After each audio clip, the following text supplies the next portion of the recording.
They put the cuffs on him before the boarding door even opened. Metal clicked. Cold. Final.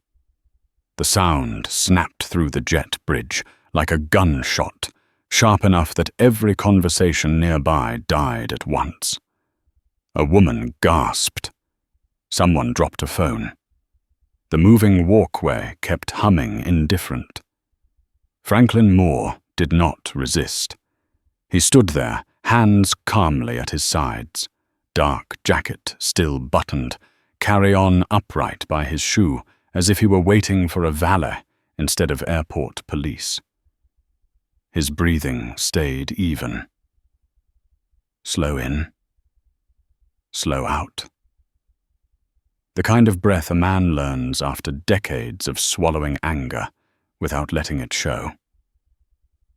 The officer tightened the grip anyway. "Sir, you're being detained for refusing to comply with airline staff." Refusing. The word landed heavy. Franklin looked past the officer, past the blinking gate sign that still read, boarding past the faces already turning away, because Americans of a certain age knew the rule. Don't stare. Don't get involved. Get home. A man in a windbreaker muttered, "Jesus Christ," under his breath. His wife pulled him back by the sleeve. Franklin's eyes didn't chase them. His gaze stayed fixed on the woman who had started this. Linda Parker stood by the podium, 50-something stiff blonde hair sprayed into place like armor. Her mouth was tight. Her radio crackled against her hip, a sound like static guilt. She didn't look triumphant. She looked cornered. That was worse. "He told you to step aside," Linda said too loudly, as if volume could rewrite truth. "You refused." Franklin finally spoke. His voice was low, steady, almost gentle. "I asked you to scan the ticket again." "That's not what this is about," she snapped. "You're delaying boarding." Behind her, the gate screen flickered. Final call. Final always meant hurry. Hurry made people cruel. The officer glanced at Franklin's phone, still glowing in his hand, boarding pass open. "First class. Seat 2 Alpha, clear as day." He hesitated. Just a half beat. Long enough for doubt to try and climb in. Then Linda leaned in. "He's not on my manifest." That was the lie. Or the shortcut. In America, the difference often depended on who was listening. The cuffs clicked again as the officer adjusted them. Procedural now, eyes already moving away. "We'll sort it out over there, sir." Over there meant out of sight.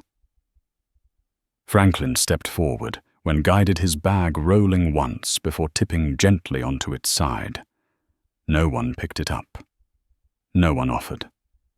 The jet bridge door closed with a soft hydraulic sigh, sealing in the cool air and the smell of coffee and jet fuel and impatience.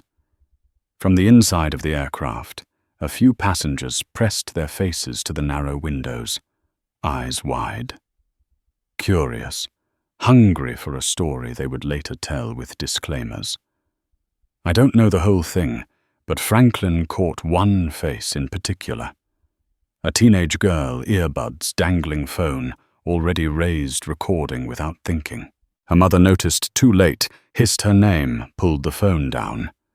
Franklin gave the girl a small nod anyway. Not fear, not anger. Acknowledgement.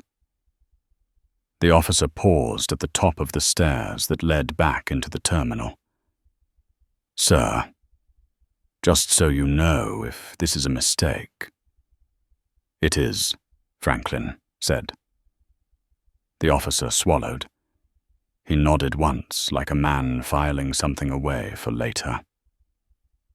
They walked. Inside the terminal, the noise rushed back in.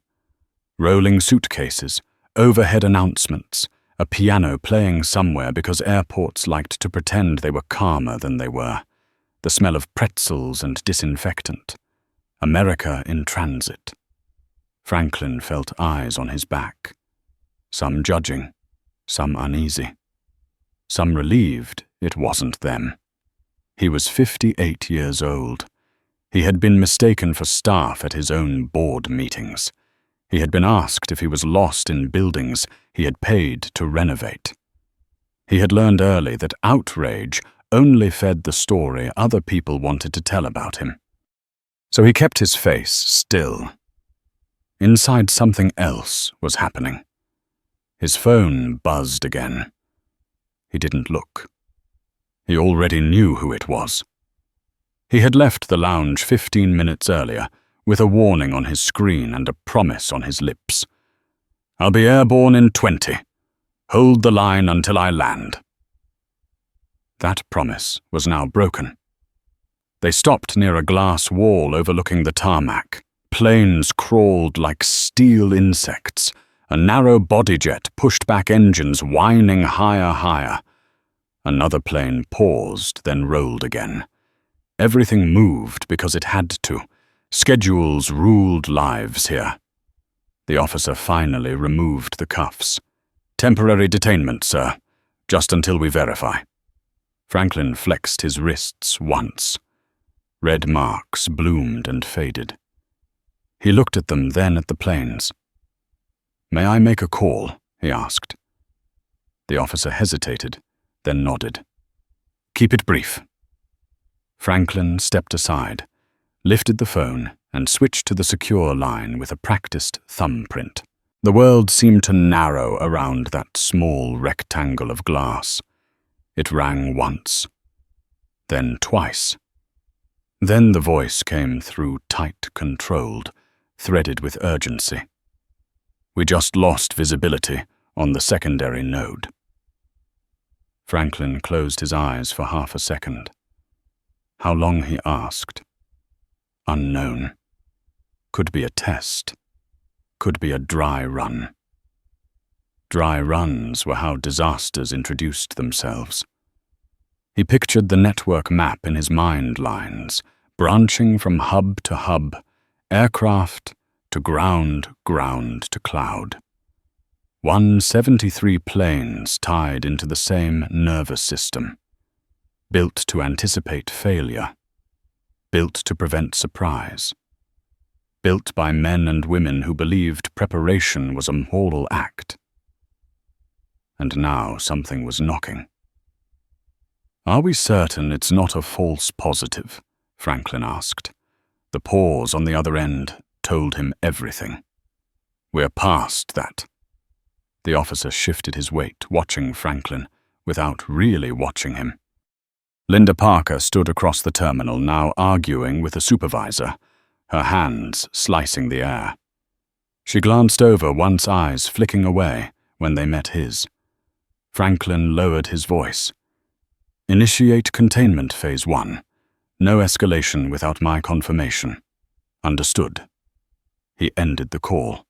For the first time since the cuffs, his pulse climbed. Not from anger, from the weight of timing. He looked back through the glass at the plane he was supposed to be on. Boarding door sealed. Tug disconnected. Pushback imminent. A normal departure. 1,000 normal departures happened every day, until one didn't. The supervisor approached, breathless, apologetic, already forming on her face. "Mr. Moore, I understand there's been a misunderstanding." Franklin turned to her, slowly. "There was no misunderstanding," he said. "There was a choice." She froze. The officer looked between them. Franklin's phone buzzed again. Short. Insistent. The second node just went dark. He felt it then. The narrowing, the moment where options collapse into action. Franklin Moore had spent his life being underestimated. He had also spent it preparing for moments when hesitation cost more than courage. Outside, an engine spooled up the sound, deep and rising a promise of motion. Franklin looked at the supervisor, at the officer, at the glass, at the sky beyond. "Not yet," he said softly. The supervisor's smile arrived too late. It was the kind of smile people learned in training videos. Soft edges, calm tone. The promise that everything would be fine if everyone just lowered their voice and followed procedure. She stood at a careful distance, palms open, badge swinging gently at her chest as if to signal neutrality. "Mr. Moore," she said, "we're sorting this out. There's no need for." Franklin raised one finger, not in threat, not in command, just enough to pause her sentence mid-air. "I'm aware of the process," he said. "I helped write parts of it." The officer beside him stiffened. The supervisor blinked once. The sound of the terminal rushed back in louder now, as if the building itself had leaned closer to listen. She tried again, slower. "Sir, our records show." "Your records show what your system allows you to see," Franklin said. "And your system is already behind." He turned his phone so neither of them could read the screen. He didn't need to. He felt the message through the glass. A tight vibration. A warning that had crossed from technical to human. Inside the aircraft, the cabin lights dimmed slightly. A pre-departure ritual. Seatbelts fastened. A voice practiced and calm came through the speakers, thanking passengers for choosing the airline, for their patience, for their trust. Trust. Franklin almost smiled. He stepped closer to the glass wall. The jet's nose wheel turned a few degrees. Ground crew gave hand signals. Everything was aligned toward motion, toward momentum that did not ask permission from doubt. Behind him, the supervisor spoke quietly into her radio. "Gate control, hold position. I repeat, hold position." The radio crackled back with irritation. "We're at departure window. We can't hold position." A pause, then reluctantly copy. The engine's pitch dipped. The plane paused. A small thing, barely noticeable to anyone not watching for it. Franklin felt a tremor of something like relief, or maybe just time being bought with effort. He turned back to the supervisor. Her name tag read Karen Whitfield, late 40s, tired eyes behind professional polish, a woman who had learned to keep the peace by absorbing damage quietly and passing it along when necessary. Karen took a breath. "Mr. Moore, I'm being told you're listed as a priority passenger, but there's a discrepancy in—" "There is no discrepancy," Franklin said. "There is an assumption." The word landed between them. Karen's eyes flicked just for a second to Linda Parker across the terminal. Linda was still talking, still defensive. Her hands now clasped tight, as if holding something fragile or precious. Karen exhaled through her nose. "Sir, if you'll come with me to the service desk, no." The word was not loud. It was final. The officer shifted again. Sir Franklin looked at him. Really looked. A man in his 30s, maybe early 40s. A wedding band worn thin. Lines at the eyes that came from long shifts and not enough sleep. A man who had chosen order because chaos paid poorly. "What's your name?" Franklin asked. The officer hesitated. "Martinez. Officer Daniel Martinez." Franklin nodded. Officer Martinez, I'm not refusing to cooperate. I'm refusing to be moved out of sight while a time-sensitive failure unfolds behind that glass. Karen frowned. What failure? Franklin's phone buzzed again. This time he did look. 3 words. Phase 1 compromised. His jaw tightened. The world narrowed further. Karen followed his gaze. More, is there something you need to tell us? Franklin considered her. Considered the cameras overhead. The families shuffling past. The quiet expectation that whatever happened next would be ordinary. He chose carefully. There is a system your airline relies on more than fuel, he said. More than weather. More than pilots. It doesn't wear a uniform and it doesn't announce itself. It runs quietly in the background, making sure your planes land before problems exist. Karen's face shifted. Just a fraction. Recognition flickered, then fear. I'm talking about a system that does not tolerate delay, Franklin said. And I'm talking about a clock that is no longer patient. Karen opened her mouth, closed it, then tried again. Sir, if this is about a technical issue, we have channels. Those channels lead to the same place, Franklin said. Only slower. The plane outside shuddered lightly as ground crew adjusted chocks. The captain's voice returned a shade tighter now, explaining a brief delay due to a minor operational check, thanking everyone for their understanding. Understanding. Another word that carried weight. Karen's radio chirped again. Ops wants to know why we're holding. Karen pressed the button. We have a priority verification in progress. There was a pause on the line. Priority how? Karen glanced at Franklin. He met her eyes without flinching. Top tier, she said. The radio went quiet. Then, all right, keep us posted. Karen lowered the radio. Her hands trembled slightly. She folded them together to hide it. Mr. Moore, she said, if what you're implying is accurate, then the right thing to do is to get you to our operations center immediately. Franklin shook his head once. No time. He lifted his phone. The secure interface glowed softly, unassuming. No alarms, no red banners, just clean text. Choices waiting for confirmation. Officer Martinez leaned closer, curiosity winning over protocol. Sir, what happens if that system fails? Franklin didn't look away from the screen. Worst case.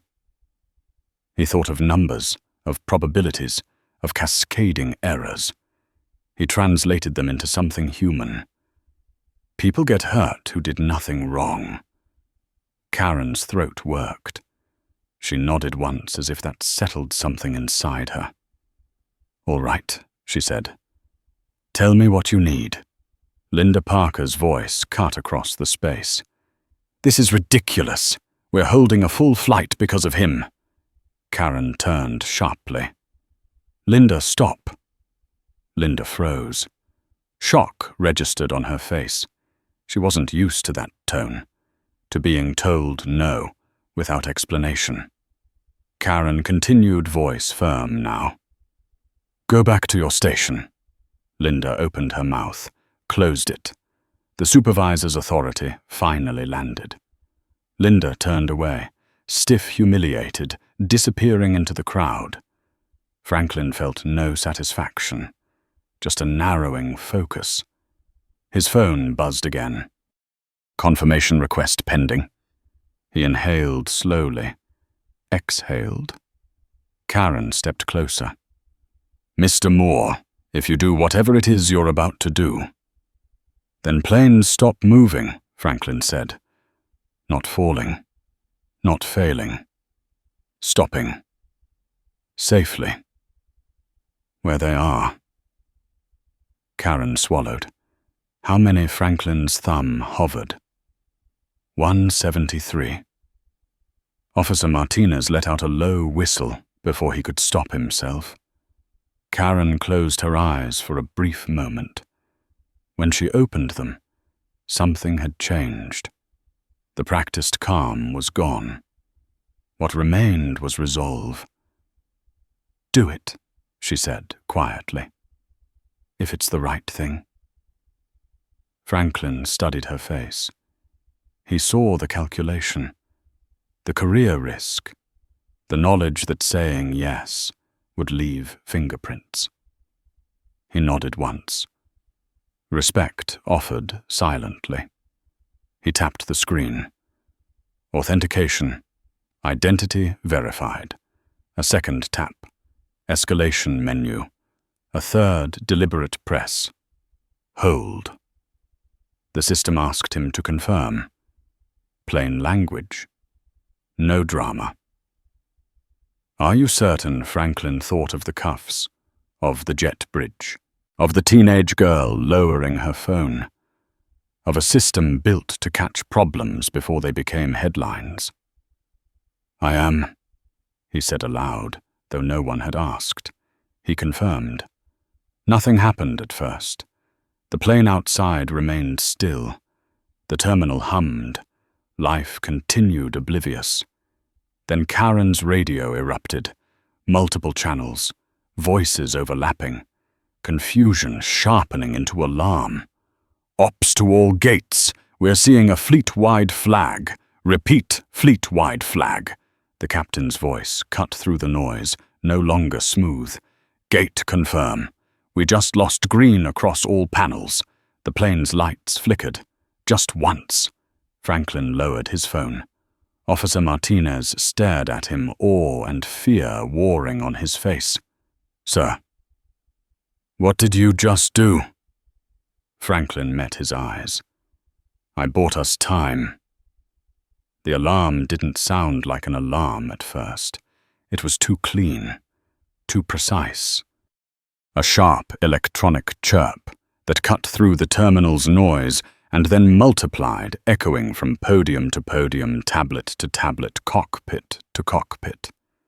Screens that had glowed calm blue flipped to red, not flashing, not panicking, just red. Absolute. Final. Karen Whitfield felt it before she understood it. The way the air changed. The way conversations stopped mid-word. The way people who had been walking with purpose suddenly froze as if the floor had tilted without moving. Her radio exploded with voices. Ops shouting over ops. Gate agents calling numbers they didn't yet understand. A dispatcher somewhere swore loudly, then went silent. Officer Martinez stepped closer to Franklin without realizing it. Instinct pulling him toward the calmest thing in the room.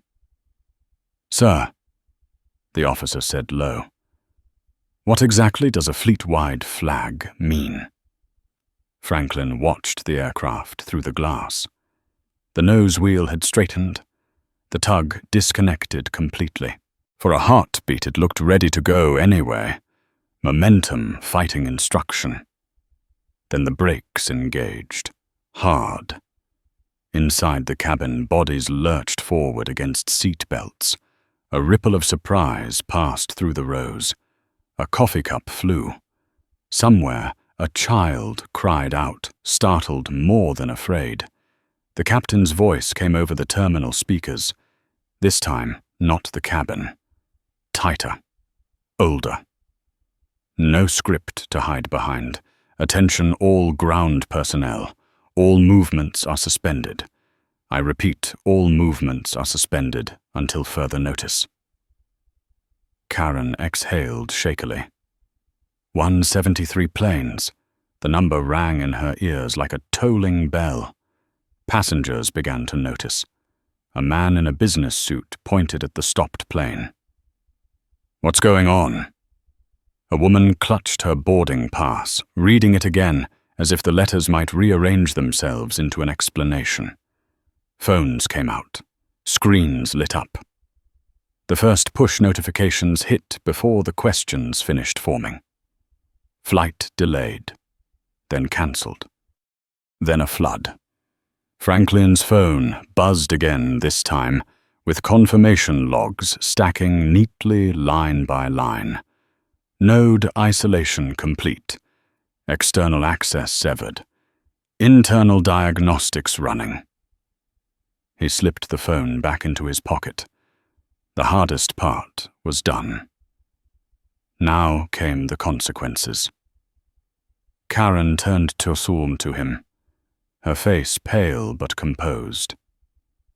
"You just shut down the airline," Franklin corrected her gently. I paused it. That distinction mattered. He needed it to matter. Across the terminal, Linda Parker stood frozen at her podium, staring at her screen. The red reflection washed over her face, making her look ill. She pressed buttons that didn't respond. Her radio squawked uselessly. She looked around, searching for authority for someone to tell her what to do. No one met her eyes. Officer Martinez spoke into his shoulder mic, voice clipped professional. "Command, we have a system-wide event at Terminal 4. One individual claims responsibility under emergency protocol." There was a long pause on the other end. Then copy, stand by. The terminal's volume rose like a wave. Anger mixed with fear. Fear curdled into accusation. People demanded answers from the nearest uniform, regardless of relevance. Karen raised her voice, directing her team, trying to impose shape on the chaos. Franklin stepped back out of the immediate crush. He didn't need to see the rest to know how it would unfold. He had sat in enough war rooms. He had watched systems break and be rebuilt. This was the messy middle where truth lagged behind reaction. His phone rang. Not the secure line this time. The caller ID showed a name he hadn't expected so soon. Thomas Reynolds. Franklin hesitated, just long enough to listen to the terminal again, to feel the weight of what he had triggered. Then he answered. Franklin Moore. The voice on the other end was hoarse already. Thomas Reynolds, CEO, had spent decades projecting calm under pressure. It was gone now. Franklin. What the hell is happening? My entire operations board just lit up red. We've got planes frozen mid-taxi. Controllers screaming. This came from your system. Franklin closed his eyes briefly. He pictured Thomas as he knew him. Mid-60s. Silver hair. The posture of a man used to rooms falling quiet when he entered. A man who believed in layers of insulation between himself and consequence. Thomas Franklin said, "Keep your voice down. This line is not secure." There was a sharp breath. Then silence. Then quieter, strained words. Explain. Now. Franklin leaned against the glass. Outside ground crews ran confused, their gestures frantic but contained. No planes moved. The sky above was suddenly empty of motion. Your airline uses an integrated safety and predictive maintenance system developed by my company, Franklin said. You know this. Yes, Thomas snapped. And it's never done this, because it's never had to, Franklin said.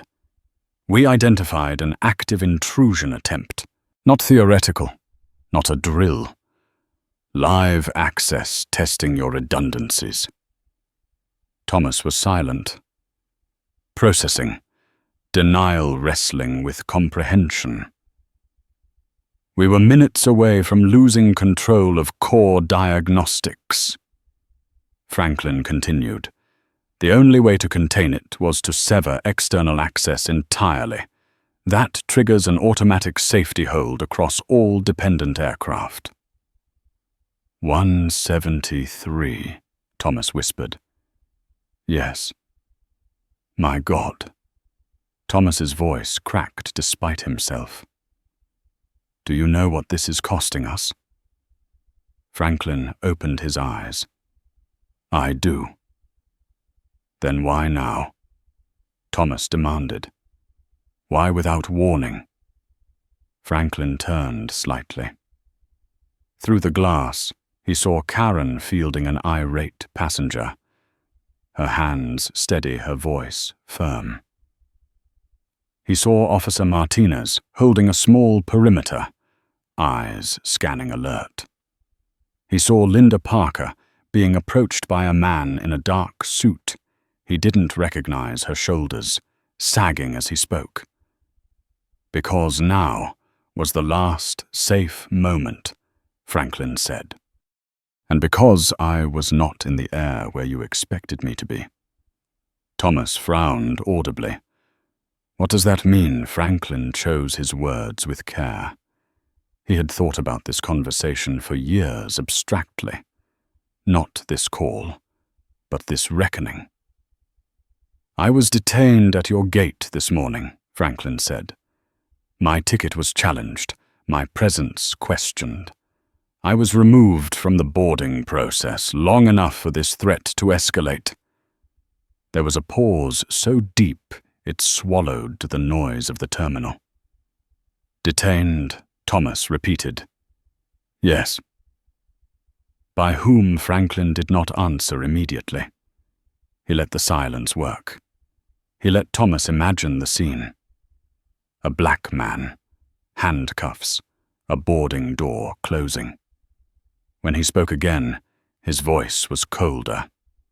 We'll get to that. Right now, you need to understand something. This decision was made because of an active security threat. That is the truth, but the timing was influenced by a failure in your frontline operation that prevented me from responding in person. Thomas exhaled slowly. Franklin, if what you're saying is true, it is, Franklin said. Then we have two problems, Thomas said quietly. One technical, one cultural. Franklin allowed himself a small, grim acknowledgement. Exactly. Thomas's voice hardened. What do you need to... Franklin looked out at the frozen plains again. The sheer scale of it. The trust millions of people placed in invisible systems and fallible humans. I need you to authorize a full independent audit, Franklin said. Technical and operational. Immediate suspension of any staff involved in denying me access this morning pending investigation. And I need your full cooperation to keep this hold in place until my team clears the system. Thomas didn't argue. Not now. He knew a losing position when he heard one. You'll have it, he said. All of it. Just tell me when we can move again. Franklin closed his eyes. He felt the weight settle fully now. The responsibility. The moral gravity. When it's safe, he said. Not a minute before. He ended the call. Karen approached him, then her expression a mix of awe and exhaustion. They're rerouting passengers. The terminal's going to be a mess for hours. Ops wants you upstairs. Franklin nodded. In a moment. He watched Linda Parker one last time as she was led away from her podium, not in cuffs, but in quiet disgrace. Her face was flushed, Her mouth worked soundlessly. The crowd barely noticed. There were bigger fires now. Officer Martinez came to stand beside him again. "Sir, I've been doing this job a long time. I've seen power, but I've never seen anyone stop the sky." Franklin didn't look at him.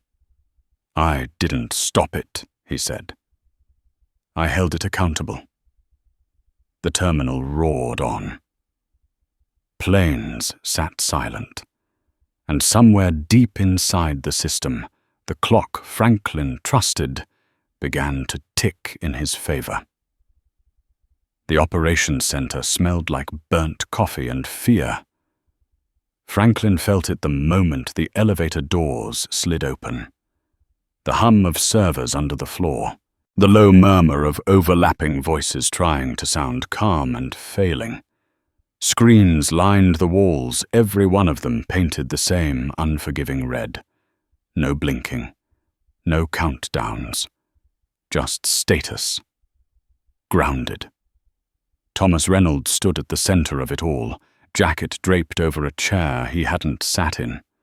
Sleeves rolled to the elbow, as if that might help him wrestle control back from the air itself. He looked older up close, not weaker, just thinner around the eyes. A man who had spent a lifetime trusting systems, suddenly finding out how little they loved him back.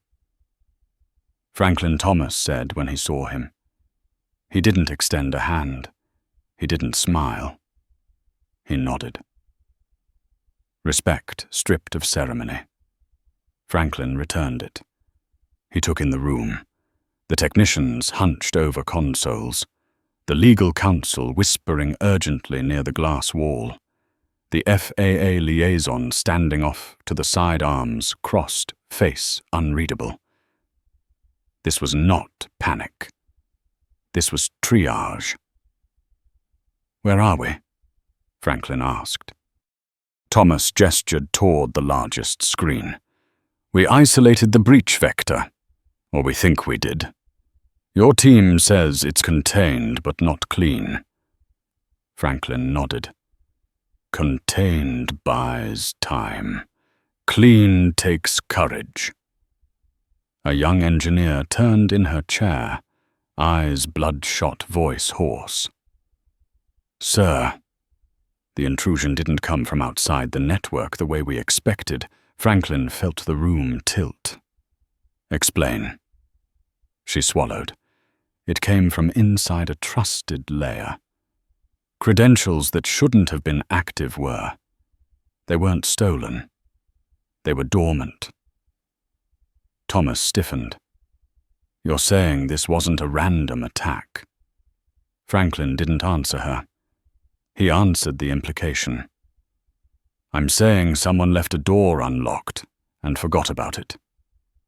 The FAA liaison stepped forward. "We need clarity, Mr. Moore. If this suggests internal negligence, or worse, we're obligated to ground the fleet," Franklin said calmly, "which is already done." The liaison held his gaze. "For now." Franklin inclined his head. "For as long as it takes." The engineer continued momentum, carrying her now. The access points trace back to a maintenance contractor that was sunset 2 years ago. Their permissions were never fully revoked. Someone noticed. Someone tested the boundary. Thomas rubbed his face. Jesus. Franklin closed his eyes for a beat. He saw it clearly now. Not malice, at least not initially. Complacency. The quiet rot of unchecked access. The kind of thing that didn't make headlines until it did. Karen Whitfield appeared at the doorway, breathless. "Passenger services are overwhelmed. We've got seniors missing connections, medical exceptions piling up. We need guidance." Franklin turned to her. "Prioritize medical, then families with dependents, then everyone else. Clear communication. No euphemisms. Karen nodded. We'll say the word security. Franklin nodded back. Say safety. She hesitated, then smiled faintly, and left. Thomas watched her go. You're good with people. Franklin didn't look at him. I'm good with responsibility. A lawyer cleared her throat. Franklin, about the personnel issue this morning will be addressed, Franklin said evenly, after we make sure no one dies because of an unlocked door. The lawyer fell silent. The engineer's screen chimed softly. Green began to creep back into one corner. Limited diagnostics restored. We can start validating nodes one hub at a time, she said. But it'll take hours, Franklin nodded. That's acceptable. Thomas stared at the screen, as if willing it to move faster. You know what this is costing us. Franklin met his eyes. I know what it would cost you if we didn't do this. The room held that truth like a held breath. A technician raised his hand, hesitant. Sir, there's something else. Franklin turned. Go on. We pulled historical logs tied to the dormant credentials. There was activity months ago. Minor adjustments, small enough to be dismissed as noise, but consistent.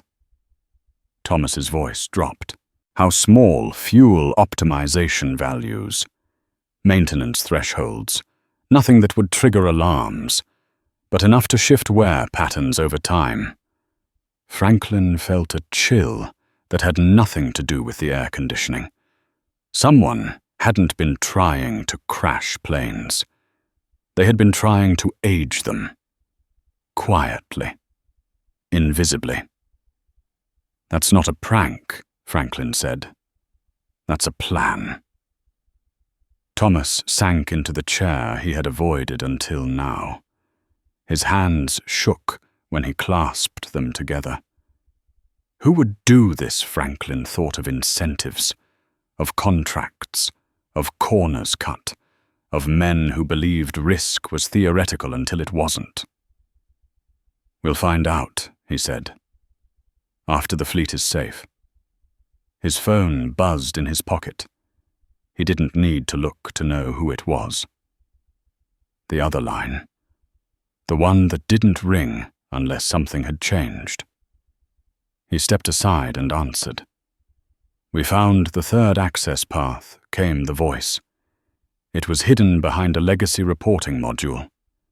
Someone kept it alive on purpose. Franklin closed his eyes. Lock it down. Preserve everything. No deletions. Already done. He ended the call and turned back to the room. We're not resuming today, Franklin said. Thomas looked up sharply. Today, Franklin held his gaze. Not until every compromised pathway is sealed and independently verified. The FAA liaison nodded once. That's the correct call. Thomas exhaled. The fight drained out of him. All right. The engineer glanced between them. Sir, there's something else you should know. Franklin raised an eyebrow. The first anomaly was logged at 12:41 in the morning. Franklin froze. That was not just a time. It was a memory. A number tied to a notification he had ignored weeks ago because he had been in a hotel room half asleep, telling himself it could wait until morning. Thomas noticed the change. Franklin's jaw tightened. That was my fault. The room went still. I flagged a low priority alert. Franklin continued. I told my team to schedule a review. I didn't escalate. I trusted the redundancy.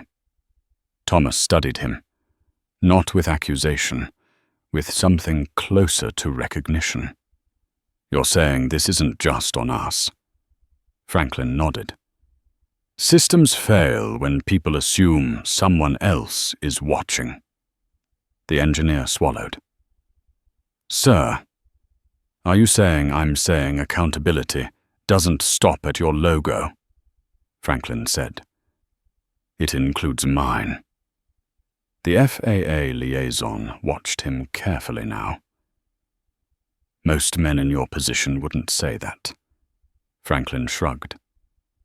Most men in my position don't get handcuffed at the gate. The words landed heavier than he intended. The room absorbed them. Thomas stood slowly. All right, Franklin. Then we do this right. Together. Franklin met his eyes. Good. Outside the operations center, the terminal groaned under the weight of delay and disappointment. Inside, something else was happening. Not resolution. Not forgiveness. Alignment. Franklin looked at the map of frozen aircraft. 173 points of light waiting for permission to move. He felt the old pressure in his chest, the one that came from knowing the world would judge the outcome, not the intention. He straightened his jacket. Let's get to work. The first plane cleared wasn't the one anyone expected. Franklin watched the board as green returned not across the hub, not across the airline, but to a single regional aircraft parked 2 gates down from the chaos. An aging, narrow-body early-morning medical reroute. 2 patients on board. 1 heart condition. 1 dialysis transfer. Quiet, urgent, unglamorous. Clear that one, Franklin said. The engineer hesitated. So protocol allows exceptions when lives are involved, Franklin said. Verify the patch on its segment. Air gap confirmed. Then let it go. Keys clicked. A light changed. Somewhere out there, a pilot exhaled without knowing why. Thomas Reynolds noticed. You're starting with mercy. Franklin didn't look at him. I'm starting with responsibility. The room leaned forward, as if the decision had physical gravity.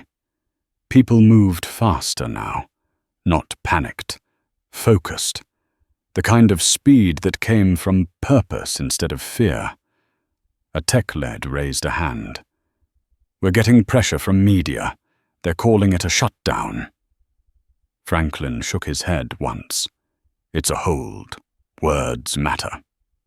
Thomas rubbed his jaw. Stock's already reacting. Franklin met his eyes. It will recover. You sound certain. I am, Franklin said. Fear sells faster than truth, but truth outlasts it. On another screen, internal messages stacked up. Crews asking for guidance. Gate agents asking what to say.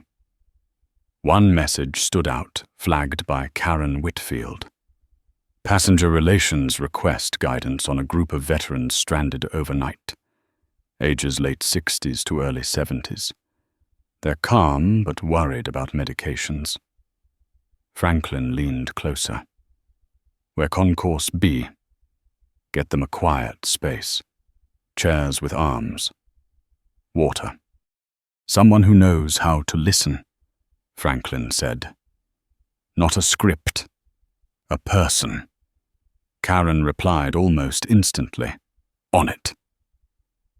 Thomas watched this unfold, something like disbelief settling in. You're managing my airline, Franklin corrected him gently. I'm protecting it.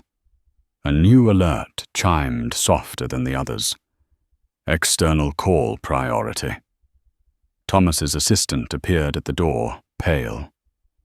Sir Legal from the Union, and HR wants to brief you on the gate incident. Franklin felt the tug then. The other thread. The one he had not followed yet, because the system demanded first place. Thomas nodded to the assistant. In a minute. Franklin exhaled. Not yet. Finish the sweep on the western hub. Then we talk about people. The assistant retreated. An engineer swiveled around. Sir, we've isolated the third path fully. It was masked behind a reporting module that hadn't been audited in 5 years. Franklin closed his eyes briefly. 5 years was a lifetime in code. In people, it was nothing.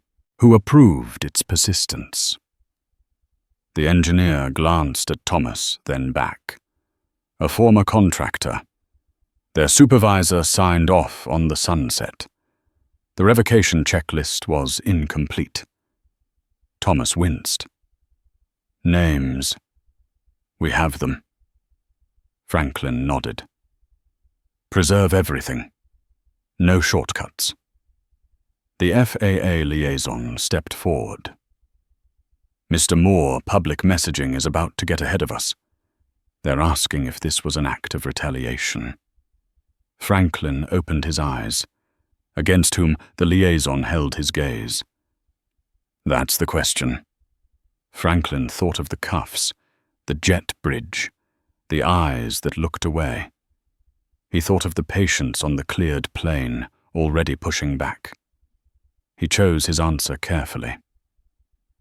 Say this was a safety intervention triggered by verified risk, Franklin said. Say it was coordinated. Say we did what the system was built to do. And the gate incident. Franklin's voice cooled. Say it's under review.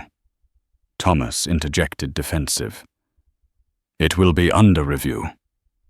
Franklin turned to him. It will be addressed with the same rigor we apply to code. Thomas nodded slowly. Understood. The room shifted again. Not in fear. In alignment. Franklin's phone buzzed. Not secure. A personal line he hadn't expected to hear from today. He stepped aside and answered. Dad. The voice was older, gravelly. Concern threaded through restraint. Son, I'm seeing the news. Are you all right? Franklin swallowed. He hadn't planned for this. I'm fine. They're saying planes are grounded. That you're involved. Franklin closed his eyes. He pictured his father at a kitchen table somewhere in Ohio, newspaper folded, coffee cooling, a man who had lived through enough to know how stories bent. I'm at work, Franklin said. Doing what needs doing. A pause. Then I taught you to keep your head down. Franklin smiled faintly. You taught me to keep my hands clean. Another pause. Longer this time. Don't let them make you the villain, his father said. Franklin's voice softened. I'm not letting anyone make me anything. He ended the call before the room could hear the weight of it. Karen reappeared at the doorway, eyes tired but bright. The veterans are settled. One of them asked if you were the man who stopped the planes. Franklin frowned. What did you tell him? Karen smiled. I told him someone did the right thing. Franklin nodded. That would do? A screen flickered. Another aircraft segment cleared. Then another. Not in order of profit, in order of need. Thomas watched the pattern form. You're not clearing by revenue. Franklin shook his head. I'm clearing by risk. A legal advisor finally stepped forward, clutching a tablet like a shield. Mr. Moore, we need to discuss potential exposure. If it comes out that this decision was influenced by stop, Franklin said. The word cut cleanly. This decision was influenced by data. Franklin continued. The fact that I was delayed is relevant to why I wasn't in the operations center sooner. It is not relevant to whether this was necessary. The lawyer hesitated. But perception is not reality, Franklin said. And we don't run aircraft on perception. The lawyer fell back. A murmur rippled through the room. Approval, relief, something like pride, though no one would name it. Thomas leaned closer. Quietly. You didn't have to take responsibility for the missed alert earlier. Franklin's gaze stayed on the board. Yes, I did. Thomas studied him. Why? Because if I don't, someone else will. And they'll get it wrong. Outside the operations center, the terminal's roar softened into a steady, resentful murmur. People adjusted, found seats, made calls. Life bent around the pause. Inside the map continued to change. Green spreading carefully, earned, not rushed. Another message from Karen. Media asking if you'll speak. Franklin shook his head. Not yet. When the last plane is safe. Thomas looked at the board. That could be hours. Franklin nodded. Then we wait. A young tech glanced up, awe plain on his face. Sir, can I ask you something? Franklin turned. Were you scared? Franklin considered the question. He thought of his father, of the cuffs, of the phone buzzing with warnings while the world pretended nothing was wrong. Yes, he said. But fear isn't a reason to stop. It's a reason to be precise. The tech nodded, absorbing it like a lesson he hadn't known he needed. Another aircraft cleared. Then another. Franklin felt the weight ease incrementally. Not relief. Responsibility shared. He straightened, rolled his shoulders once and stayed where he was. Eyes on the sky, he had paused, making sure it deserved to move again. Night settled over the airport, without asking permission. The glass walls of the operations center reflected tired faces back at themselves, doubled and ghosted by exhaustion. Coffee cups multiplied. Jackets came off. Ties loosened. Time stretched, then compressed, then stretched again. Measured now in clearances and verifications instead of minutes. Franklin stood where he had stood for hours, unmoving, except for the slow shift of weight from one foot to the other. The board in front of him was no longer red. It was a careful mosaic of green amber and waiting grey.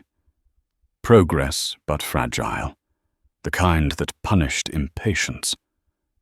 A senior engineer approached quietly, as if loud footsteps might jinx the work. So the Eastern Hub just completed secondary verification. No anomalies. Franklin nodded. Release in sequence. 2 aircraft at a time. Staggered. The engineer hesitated. Sir Ops is pushing to accelerate. They're worried about crew timeouts. Franklin didn't raise his voice. If we rush, we make mistakes. If we make mistakes, people get hurt. Crew timeouts can be fixed. The engineer swallowed and nodded. Understood. Thomas Reynolds watched this exchange from his chair, hands folded, eyes rimmed red. He looked less like a chief executive now, and more like a man who had been forced to sit with the consequences of years of deferred decisions. He cleared his throat. Franklin, there's something you should know. Franklin didn't turn. Go on. Thomas chose his words carefully. The contractor whose credentials were left active, they were flagged internally once. A junior analyst raised a concern. It was deprioritized. Franklin finally looked at him. By whom? Thomas's jaw tightened. By someone on my oversight team. Silence settled between them, thick and uncomfortable. Franklin spoke evenly. Names matter. Thomas nodded. I'll give them to you. Franklin turned back to the board. Good. A door opened softly behind them. Karen Whitfield stepped in her hair, slightly out of place now, the polish worn down to something more human. She held a folded piece of paper instead of a tablet. We have a situation, she said. Franklin waited. A group of passengers refused hotel vouchers. They're older. They say they've lived through worse delays, but they want to understand why this happened. Not the PR version. Thomas frowned. We can't. Franklin interrupted gently. Where are they, Concourse B, near the windows? Franklin nodded. I'll go. Thomas stood up sharply. You can't just walk out there. Franklin met his eyes. I can. Karen hesitated. So the press will wait, Franklin said. People shouldn't have to guess when they've done nothing wrong. Thomas studied him for a long moment. Then he nodded once. All right. The walk through the terminal felt different now. Not hostile, not calm. Expectant. Conversations lowered as Franklin passed. Some recognized him. Some didn't. Most sensed gravity without knowing its source. The group sat together near the windows, coats folded on laps, canes resting against knees. Men and women in their late 60s, 70s, faces lined by time, not fear. A few looked up as Franklin approached. Karen stopped a few steps back. Franklin went alone. Evening, he said. A man with a veteran's cap nodded back. Evening. I'm Franklin Moore, Franklin said. I wanted to explain what's happening if you'll allow me. The man studied him, then gestured to an empty chair. Sit. Franklin sat. A woman spoke first. We've been told safety. That's a big word. Franklin nodded. It is. It can hide things if you let it. The man with the cap leaned forward. Son, are we in danger? Franklin didn't dodge it. No, because we stopped before there was danger. They watched him closely now. There was an attempt to access a system that helps keep planes safe, Franklin said. It wasn't dramatic. It wasn't loud. Those are the dangerous ones. We caught it early, but the only way to be sure was to pause everything. A woman frowned. And you did that? Franklin nodded. Yes. Another man snorted softly. Must have taken some nerve. Franklin considered that. It took responsibility. The veteran chuckled once. That's usually what nerve is. They sat with that. Outside a plane taxied slowly, then stopped again, waiting its turn. The woman who had spoken first sighed. We'll miss a night with our grandkids. Franklin met her eyes. I'm sorry. She studied his face. You mean that? Franklin nodded. I do. The veteran stood slowly, joints protesting. He extended a hand. I flew maintenance back in the day. People forget that safety is quiet, until it isn't. Franklin stood and took his hand. Thank you. When Franklin returned to the operations center, something had shifted again. Not urgency. Resolve. Thomas looked up as he entered. "You didn't have to do that." Franklin shrugged. "I did." A junior analyst approached, eyes wide. "Sir, social media is turning. People are sharing stories of you talking to passengers." Franklin frowned. "I didn't talk to them for that." Thomas smiled faintly for the first time all night. "That's why it matters." An alert chimed. Western hub cleared fully.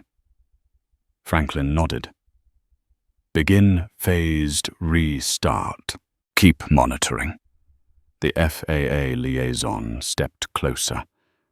"Mr. Moore, preliminary reports suggest you prevented a long-term degradation scenario. This could have ended very differently." Franklin exhaled. Quietly. Thomas rubbed his temples. "I owe you more than I can say." Franklin looked at him. "You owe your passengers a system that doesn't depend on luck." Thomas nodded. "We'll build it." Hours later, the last grey square turned green. The board was whole again. Franklin felt the tension drain from his shoulders, slowly like a tide receding. He checked his phone. Messages stacked up now. Praise, accusation, questions. None of them urgent anymore. Karen leaned against the wall, exhausted. "Planes are moving, hotels rebooking. It's calming down." Franklin nodded. "Thank you." She hesitated.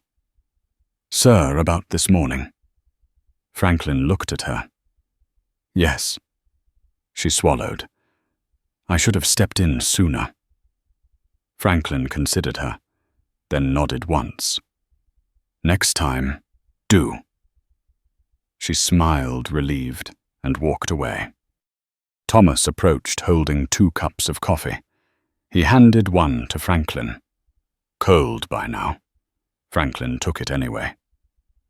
"What happens next?" Thomas asked. Franklin looked out at the tarmac planes, lifting one by one into the night sky.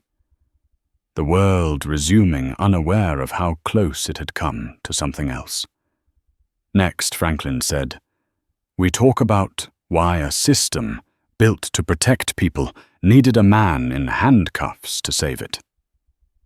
Thomas stared into his cup. "That's going to be uncomfortable." Franklin met his eyes. "Good." Outside, a plane roared into the dark engines, strong, steady, accountable. Franklin watched it disappear and allowed himself for the first time since morning to breathe. Morning came without apology. Sunlight pushed through the glass walls of the operations center, pale and relentless, exposing everything the night had tried to soften.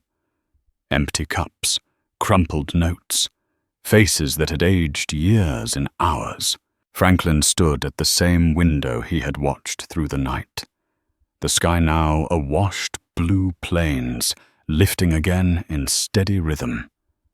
The system breathed. That was good. What came next would not be easy.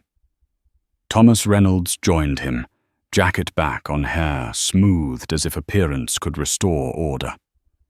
"We've stabilized operations across all hubs. Crews are rotating. Passengers are moving. We're issuing refunds and rebooking fees without resistance." Franklin nodded. "That's the surface." Thomas didn't argue. He followed Franklin's gaze to the tarmac. Beneath that, Thomas said, "Legal is preparing statements. The board wants a timeline." Franklin turned. "Then we start with the truth." They moved into a smaller conference room. Glass walls frosted just enough to blur the activity outside. A long table, too many chairs, a screen at the far end already alive with names and timestamps. Karen Whitfield stood near the door posture, straight eyes tired but alert. Officer Martinez leaned against the wall, arms crossed, a quiet witness where he probably didn't belong and knew it. Franklin took the head of the table without ceremony. "Thank you for being here," he said. "We're not here to assign blame yet. We're here to establish facts." A lawyer cleared her throat. "Mr. Moore, for the record." Franklin raised a hand. "For the record, this meeting is about safety and conduct, not liability. If that's a problem, you're free to step out." No one moved. Franklin nodded once. "Good." He tapped the screen. A timeline appeared clean and unforgiving. 12:41 in the morning, initial anomaly, logged, deferred. He let it sit there. "This was my miss," Franklin said. "I didn't escalate a low priority alert. I own that." Thomas inhaled sharply, but Franklin continued before he could speak. That miss mattered. But it didn't cause yesterday. What happened yesterday required something else. Complacency layered on top of assumption. He advanced the timeline. The dormant credentials, the incomplete revocation, the contractor sunsetted without verification, a chain of small decisions that no one felt because no one felt responsible. Karen spoke quietly. This would have kept going. Franklin nodded. "Yes." He advanced again. Gate D18. Time stamps. Names. Linda Parker's name appeared. Karen shifted her weight. Franklin saw it. The human reaction to a name turning into a data point. At 7:12 in the morning, Franklin said my boarding pass was challenged. Not because of a system error, because of an assumption. When I asked for verification, I was removed from the process.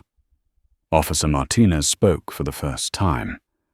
He didn't look at Franklin. He looked at the table. Procedure was cited, but it was selective. I should have asked more questions. Franklin met his eyes. "Thank you for saying that." Thomas leaned forward. "Franklin, I've already authorized an internal review of the gate incident." Franklin nodded. "That's not enough." The room tightened. "This isn't about punishment," Franklin said. "It's about patterns. When frontline staff feel empowered to decide who belongs based on appearance, that's not a training issue. That's a systems issue." A manager bristled. With respect, Sir Franklin cut him off, not sharply but completely. Respect starts with listening. Silence returned. Karen stepped forward. "Linda Parker is suspended pending investigation.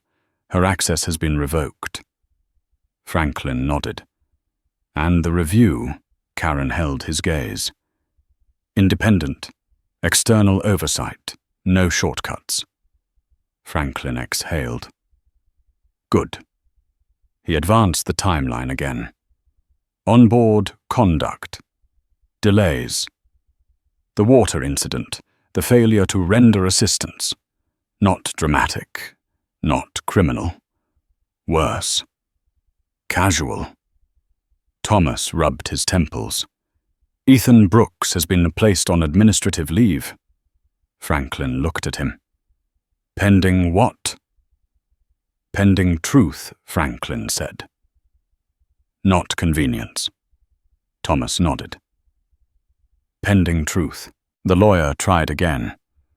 "Mr. Moore, public perception." Franklin turned to her.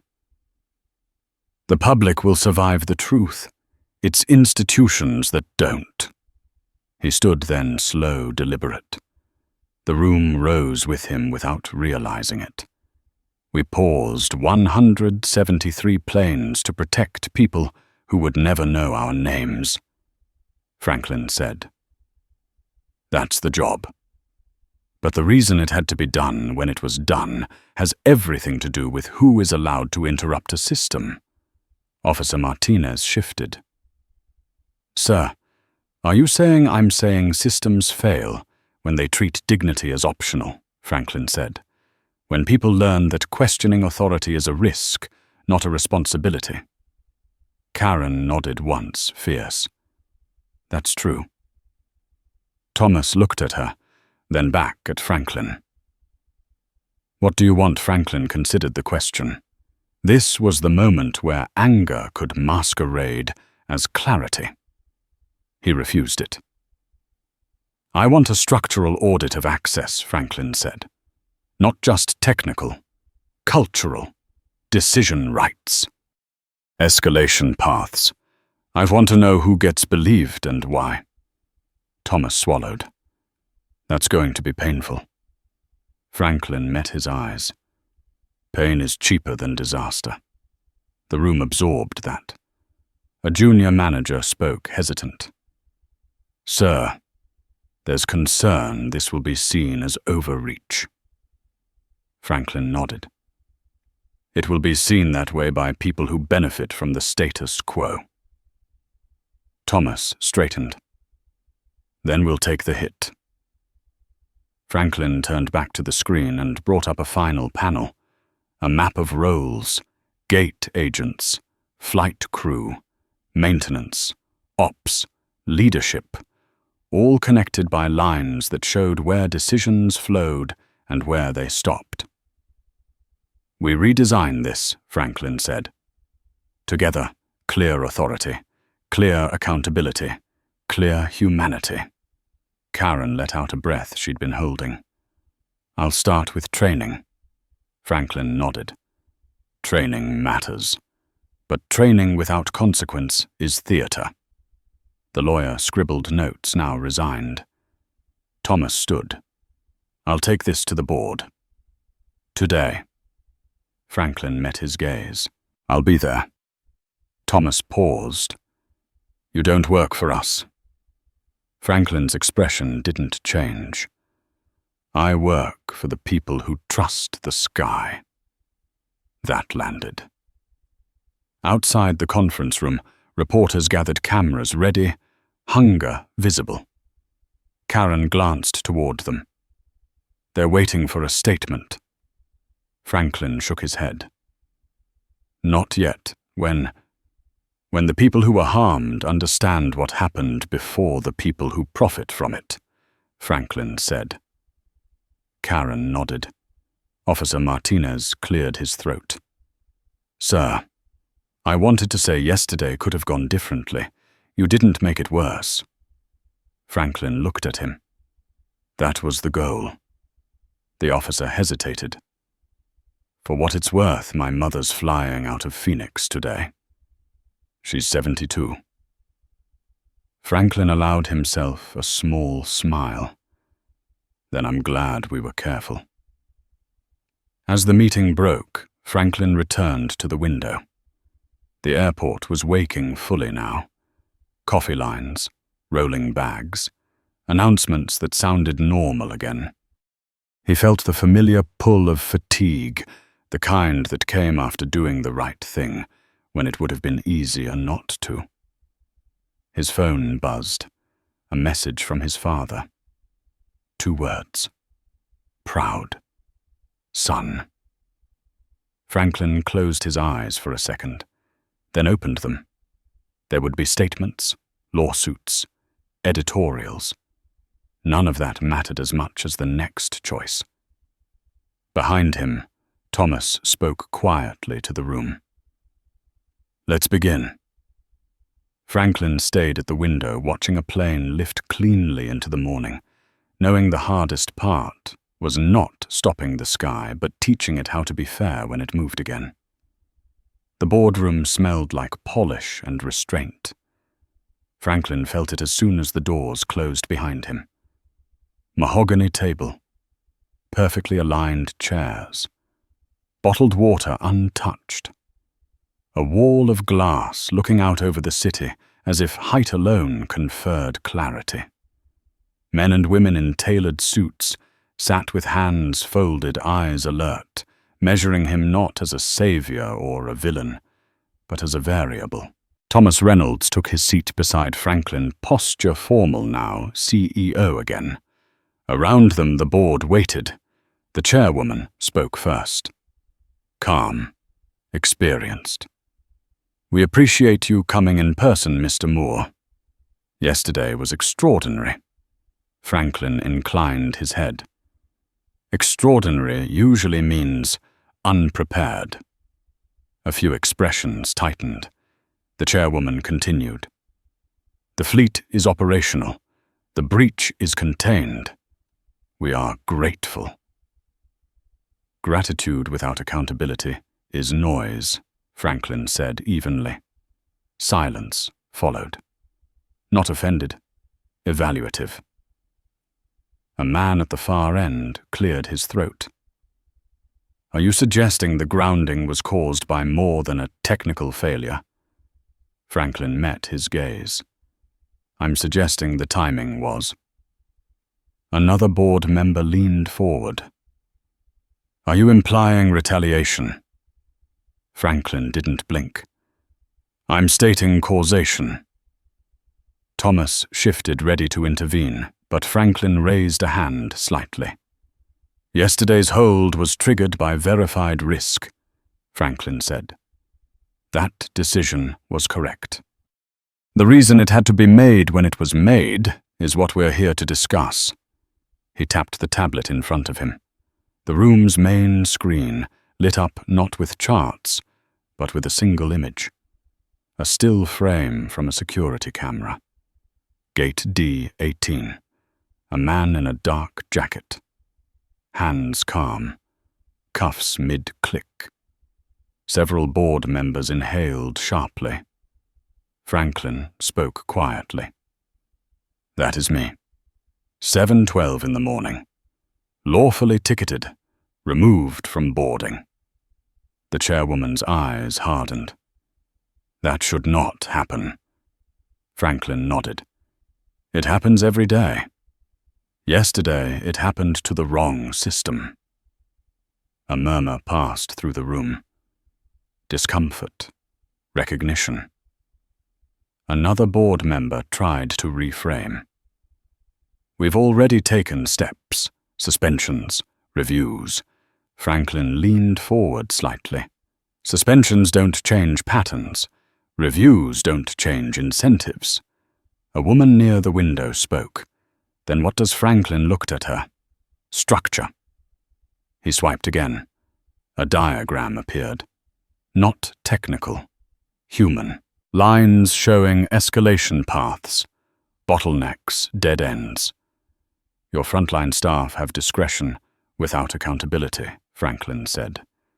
"Your escalation paths reward silence over interruption.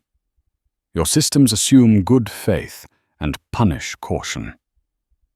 That combination works until it doesn't." The man who had asked about retaliation frowned. "And your solution?" Franklin didn't smile. "My solution is not new. It's just expensive." He outlined it calmly. Independent oversight on access revocation. Mandatory bias interruption. Training tied to performance, not attendance. A protected escalation channel that cannot be overridden by local authority. Clear consequences for misuse of power, documented and enforced. Thomas added quietly. "We're already drafting." Franklin held up a hand. "Drafting is theater until someone loses something they care about."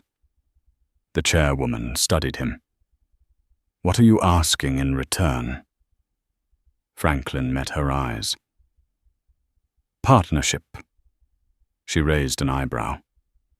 You already have a contract. Franklin nodded. For software. This is for trust. A pause. The longest yet. Another board member spoke, cautious. You're asking us to expose ourselves legally. Franklin shrugged. You already are. The difference is whether you control the narrative or let it control you. Thomas watched the room. He could feel the shift. Resistance thinning. The chairwoman leaned back. And if we agree, Franklin's voice softened, then yesterday becomes the worst day this airline ever had. Not the first of many. The room sat with that.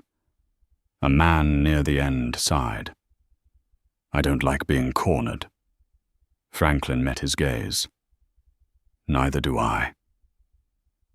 That earned a few reluctant nods. The chairwoman folded her hands. All right. We authorize the audit. Full scope, technical and cultural, external oversight, and we empower you to design the escalation framework with our compliance team. Thomas exhaled relief, breaking through control. Franklin nodded once. Good. But the chairwoman wasn't finished. There's another matter. Franklin waited. Public perception, she said. There are voices calling you reckless, others calling you a hero. Neither is accurate. Franklin agreed. I'm neither. Then why not speak? She asked. Franklin considered it. He thought of the veterans by the window, of Karen holding the line, of Officer Martinez choosing to ask a question. Because the story isn't about me, Franklin said. It's about who gets believed when something feels wrong. She nodded slowly. Then perhaps you should say that. Franklin didn't answer immediately. Outside the boardroom, reporters paced, cameras ready, hunger sharpened by delay. Franklin stood. I'll speak. Briefly. Thomas stood with him. Are you sure Franklin met his eyes? Silence would make this about speculation. That helps no one. They walked together. The press room buzzed as Franklin stepped to the podium. Flashes, shouts, questions overlapping. Franklin waited. He didn't raise his hands. He didn't smile. He simply stood until the room remembered how to listen. Yesterday, Franklin said we paused 173 planes. Not because something had gone wrong in the sky, but because something almost did on the ground. Cameras clicked. Safety systems exist to catch what humans miss. Franklin continued, but humans decide when to listen to them. Yesterday, a delay caused by a human decision narrowed the window for response. We were lucky to act in time. A reporter shouted, "Was this because of discrimination?" Franklin met the question head-on. It was because of a system that allowed discretion without accountability. That system affects many people. Yesterday, it affected me. Another voice. Do you regret grounding the fleet? Franklin didn't hesitate. No. I regret that it was necessary. A murmur rippled. He concluded simply. If there's a lesson here, it's this. Safety is not just cool and to machines. It's culture, and culture doesn't change until someone is willing to stop everything and ask why. He stepped away from the podium without waiting for applause. Back in the hallway, Thomas walked beside him in silence for a moment. Then thank you. Franklin nodded. We're not done. Hours later, as Franklin left the building, The city had shifted into afternoon. Traffic, horns, life continuing. He checked his phone. Messages from his team, from Karen, from his father again, all saying versions of the same thing. "We saw you." Franklin paused on the steps and looked up. The sky was busy again. Contrails crossing. Movement restored. He knew the backlash would come. The lawsuits, the op-eds, the quiet attempts to undermine what had been agreed in daylight. But he also knew something else. Yesterday had forced a choice. And this time, the system had been made to listen. Franklin walked on the city, swallowing him back into anonymity, carrying with him the weight of what had been started, and the certainty that it would not be easy to undo. The backlash arrived exactly when Franklin expected it. Not loud at first, not angry, just polite resistance dressed up as concern. Op-eds asking whether one man should hold that much influence. Panel discussions debating the line between leadership and overreach. Anonymous sources whispering that the grounding had been excessive, that alternatives existed, that cooler heads might have chosen differently. Franklin read none of it directly. His team summarized. Patterns mattered more than outrage. Inside the airline, the audit began its slow, methodical crawl. External investigators with no loyalty to logos or legacies pulled logs, emails, training records, escalation trees. They sat in quiet rooms with fluorescent lights and asked the same questions again and again, not to trap, but to map where truth bent under pressure. The first findings were uncomfortable in ways no press conference could smooth over. Linda Parker's file showed above-average performance reviews. Reliable. Efficient. Complaints marked resolved without detail. Notes written in the careful language of avoidance. No single incident worth discipline. 1,000 small moments no one had stitched together. Ethan Brooks's record looked similar. Strong service scores. A pattern of informal warnings, coaching notes about tone, nothing actionable, everything familiar. Franklin read the summaries late at night, alone in his hotel room, shoes off tie, folded on the desk. The city outside hummed, sirens, laughter, ordinary life. He felt no triumph, only a dull ache where certainty lived. Karen Whitfield called him on the third night. They'd spoken often since the incident, but her voice was different now. Tight, careful. "We've completed the first phase of interviews," she said. And Karen paused. People didn't see themselves as acting wrongly. They saw themselves as maintaining order. Franklin closed his eyes. Order is a powerful excuse. There's more. Karen continued. The escalation channel you flagged, it technically existed, but no one trusted it. Franklin nodded, even though she couldn't see him. Because trust isn't written into policy, it's built through consequences.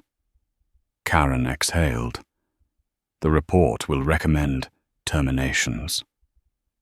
Franklin didn't answer immediately. He thought of Linda's face at the gate, the mix of fear and righteousness. The moment authority had slipped and left her exposed. For cause, he said, finally. Yes. Franklin opened his eyes. Then do it cleanly. No leaks, no scapegoating. Say what happened. Say why. Say what will change. Karen hesitated. The union will survive, Franklin said. So will the airline.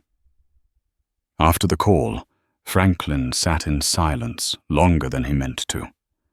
The room felt small, temporary, like everything did lately. The next morning, Thomas Reynolds joined him for breakfast. Neither touched the food. "They're pushing back hard," Thomas said. "Internally. People are afraid." Franklin stirred his coffee slowly. "Fear isn't the enemy. Denial is." Thomas watched him. "You knew this would happen." Franklin nodded. "Change always feels like punishment to the comfortable." Thomas leaned back. "The board wants to know how far this goes." Franklin looked up. "As far as it needs to." Thomas grimaced. "That answer scares them." Franklin met his eyes. "It should." By the end of the week, the first decisions were announced. Linda Parker was terminated for cause following an independent investigation. The statement was short, specific, unembellished. Ethan Brooks followed 2 days later. Administrative language, clear reasoning, no moralizing. The reaction was immediate. Support poured in quietly. Emails from flight attendants who had swallowed similar moments. From gate agents who had wanted to speak up and hadn't known how. From passengers who recognized themselves in the story without needing it, spelled out. Criticism came louder. Talk radio, comment sections. The word witch hunt appeared more than once. Franklin ignored it all. What he didn't ignore was the letter slipped under his hotel door late one night. No return address. Thick paper. Careful handwriting. It was from Linda. She didn't apologize. She didn't accuse. She wrote about her years on the job, about order, about how quickly chaos spread if you let it, about how no one ever told her when she crossed a line, only that she was efficient. She wrote that she didn't see Franklin that morning. Not really. She saw a disruption. The last line stopped him. "I don't know if I would have listened if someone had stopped me sooner, but I know I didn't listen when you asked." Franklin folded the letter carefully and placed it back in the envelope. He didn't feel vindicated. He felt tired. The audit's second phase dug deeper. Decision trees, incentives, who got promoted and why. Patterns emerged that were harder to headline but more dangerous to ignore. Silence rewarded. Speed praised. Hesitation penalized. Franklin sat through presentation after presentation, his face impassive, his notes sparse. He asked questions others avoided. What happens if this fails? Who pays for the delay? Who benefits if no one speaks? Some executives shifted in their seats. Some nodded, a few looked away. One afternoon, a young manager stayed behind after a session. Early 30s. Nervous. "Sir, he said I wanted to say I used the escalation channel once. 2 years ago, nothing happened. After that I stopped." Franklin studied him. "What did it cost you?" The man hesitated. "My confidence."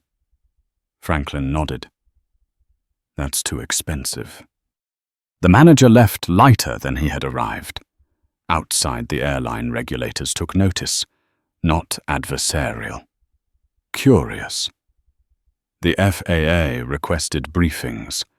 Other carriers asked questions quietly off the record.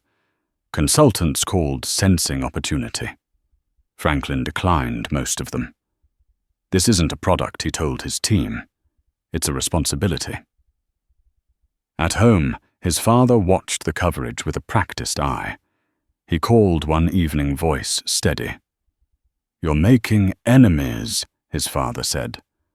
Franklin smiled faintly. "I already had them." His father chuckled. Just make sure you're making the right ones. That night, Franklin stood on his balcony and looked out over the city lights. He thought about the moment at the gate, the cuffs, the sound, how close the story had come to being smaller, personal, forgettable. Instead, it had cracked something open. The next morning, the board convened again. This time, the tone was different, less defensive, more deliberate. The chairwoman spoke plainly. We're approving the full implementation, oversight, training, consequence framework, all of it. Franklin nodded. And ownership. She met his eyes. We'll take it. That mattered more than the vote. As the meeting ended, Thomas walked beside him. You've changed this place, Franklin corrected him. It's changing itself. I just made it uncomfortable enough to start. Later that day, as Franklin prepared to leave the city, he passed through the terminal quietly. No cameras, no announcements, just movement. At gate D18, a new agent stood. Younger, nervous. She scanned a boarding pass carefully, then smiled relief plain. Thank you for your patience, sir. Franklin nodded and walked on. The system was not fixed. Not yet. It would take time, it would resist, it would backslide if allowed. But it had been interrupted, and sometimes Franklin knew interruption was the first act of justice. 6 months later, the airport felt quieter without being softer. Franklin noticed it the moment he stepped through the doors.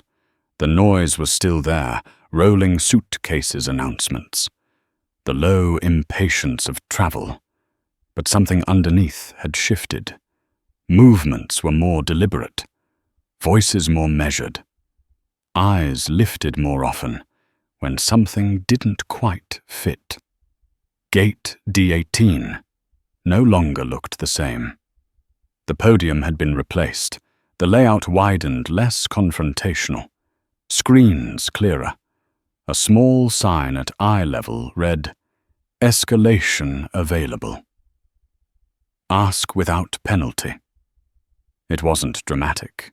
It didn't glow. But it mattered. Franklin stood back and watched for a moment unseen. A man in a worn jacket approached the counter, hesitated, then spoke. The agent listened. She checked the system twice. She didn't rush. She didn't assume. She called a supervisor without embarrassment. The line waited. No one complained. That alone told Franklin more than any report. He moved on, passing security, feeling none of the old tension coil in his chest. Not relief, awareness. The kind that never really leaves once you've learned what systems can do when they turn on you. On the tarmac, planes moved with their usual choreography. Takeoffs clean, landings smooth. 173 aircraft had returned to the sky long ago, but their return had been different this time. Slower, verified, earned. Inside the airline, the changes were no longer theoretical. The audit had reshaped promotion paths. Escalation metrics were now tracked as closely as on-time performance. A delay explained was no longer punished more than a mistake hidden. People were learning not perfectly but visibly that silence carried cost. Franklin sat in a meeting room later that morning, listening more than speaking. Thomas Reynolds talked less now. When he did, he chose his words carefully. The board no longer treated culture as an appendix to safety. It sat at the center. We had our first voluntary escalation yesterday, Thomas said. Gate agent flagged a supervisor's call. 10 minutes of delay, no incident. Franklin nodded. That's progress. Karen Whitfield caught his eye from across the table and smiled faintly. Tired, determined. Still here. After the meeting, Franklin walked the concourse alone. No one stopped him. No one recognized him. That was fine. The work had never been about being seen. He paused near the windows where the veterans had sat that night. Different people now. Different worries. The same sky. Franklin thought of the letter still folded in his desk drawer. Of Linda's words. Of Ethan's silence. Of the young manager who had lost his confidence and found it again. Of Officer Martinez, who still sent updates now and then, small notes about asking one more question than before. Power, Franklin had learned, was not the ability to stop the sky. It was the ability to decide when it should move. He boarded his flight without incident. The boarding pass scanned green on the first try. The agent met his eyes, nodded, and wished him a good trip. Nothing more. Nothing less. In the cabin, a flight attendant took his jacket with practiced ease. Her movements were calm, professional, not overly warm, not distant, just right. "We have your preference on file, sir," she said quietly. "Still water, room temperature." Franklin nodded. "Thank you." As the plane pushed back, he felt no surge of triumph, only a steady sense of alignment. This was how systems were supposed to work. Not perfectly, responsibly. At cruising altitude, he looked out over the cloud line, sunlight stretching endless and indifferent. Somewhere below, millions of people trusted that what held them in the air was more than metal and code, that it was judgment, care, the willingness to pause when something felt wrong. Franklin closed his eyes for a moment and let the hum of the engines settle into him. This story was never about grounding planes. It was about grounding assumptions. About what happens when someone refuses to accept that efficiency matters more than dignity, that order matters more than truth, that silence is safer than interruption. The sky had been stopped once, briefly, on purpose, so it could move forward without carrying the same mistakes with it.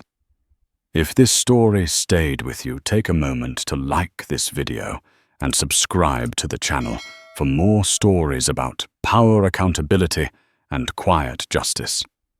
And if you've ever seen a system change because someone chose to interrupt it, share your thoughts in the comments with 3 simple words. Stand your ground.